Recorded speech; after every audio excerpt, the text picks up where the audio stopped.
Earlier, you've seen a daily printing out a leaked note, the note that you actually see on the left of your screens, where they try to indicate that this tells you about the involvement of the PMO in the Rafale scam. But then what happens on the right is the entire story, where they willfully not talk about the note sheet, with the Defense Secretary's comment on the Rafale deal, not even mentioning then Raksha Mantri Manohar Parikar's note there. Our colleague Niranjan is also live with us to take that story ahead. And Niranjan, why would you do that? You know, there can just be two options. Either you don't have the full story with you, you don't have the full letter, or you don't want to put out the entire story. Why? Because that does not suit your narrative. Well, that's correct. In fact, I just had the opportunity to speak to Mr. Mohan Kumar. He did not, want us to play out the full conversation, but we have the recording of it. We have the full excerpts of what Mohan Kumar has told Republic TV, and I'm just going to tell our viewers word by word. In fact, it's a very detailed conversation that we've had with Mohan Kumar. And Mohan Kumar tells in great detail the sequence of events and what was omitted, what was portrayed, and the sort of narrative that was that they tried to push out. And I'm going to quote from what Mohan Kumar told me a few minutes back. He said this entire controversy is being blown out of proportion.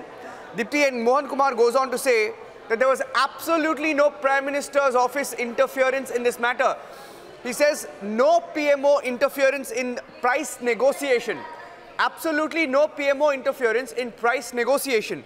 He adds that this was an intergovernmental negotiation, hence PMO had to be involved at some stage. It was an intergovernmental reaction, PMO had to be involved at some stage. And then he also goes on to say that his dissent had nothing to do with Anil Ambani as being projected. And he's asking Republic TV, this is total buncombe. It has nothing to do with the reality. And when I asked him a specific question of, how the opposition was trying to portray and link this entire note or the edited note to Anil Ambani, he says, where is Anil Ambani in the picture? He says it's complete buncombe because Anil Ambani is not even in the picture. And he asked me, do you see Anil Ambani's name anywhere in this deal? That's because he's not involved in the deal.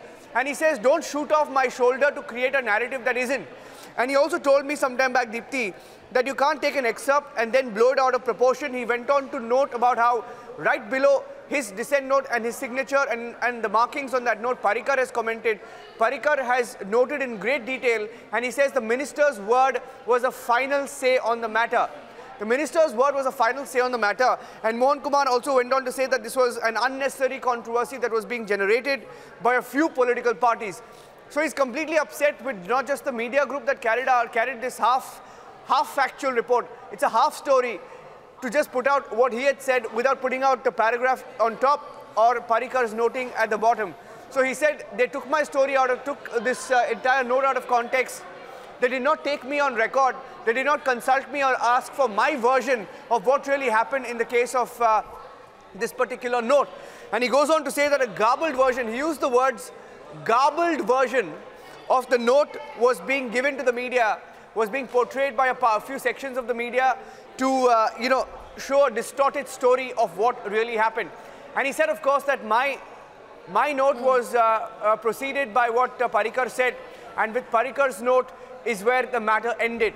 Complete buncombe, controversy being blown out of proportion, and it's a garbled version of his note that is being projected in the media, is what Mohan Kumar has told Republic TV. He says the note was shown in half context, and it's not not what is being projected. Categorically, of course, to Mr. Rahul Gandhi, who likes to draw, drag Anil Ambani and the Prime Minister into this.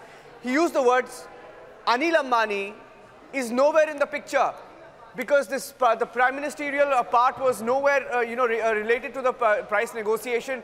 He said since this was an intergovernmental deal, PMO had to be involved at some stage, nothing to do with price negotiation. Anil Ambani not involved. In fact, he asked me a counter question. He said, do you see Anil Ambani's name anywhere, either on the note or in this deal? So why is the opposition party raising questions, or rather linking him to the Anil Ambani allegation and perception battle that they're now trying to fight against the government? He says this is completely buncombe. Please don't do it. It's a garbled version. This is half truth and a fake story as being projected in the media. Back to you, Dipti. All right, that is big, Niranjan. For the moment, thank you for getting us that important perspective to that story, because what happens is once you speak a lie, once you utter a lie, And then to convince everyone that that is not a lie, you end up speaking 10 more lies. I think that is exactly what is happening with the Congress party now. We'll wait and see whether there is any clarification from Rahul Gandhi now that the full letter is out. Republic has been able to show you that bit of the letter that Rahul Gandhi did not want to even speak about.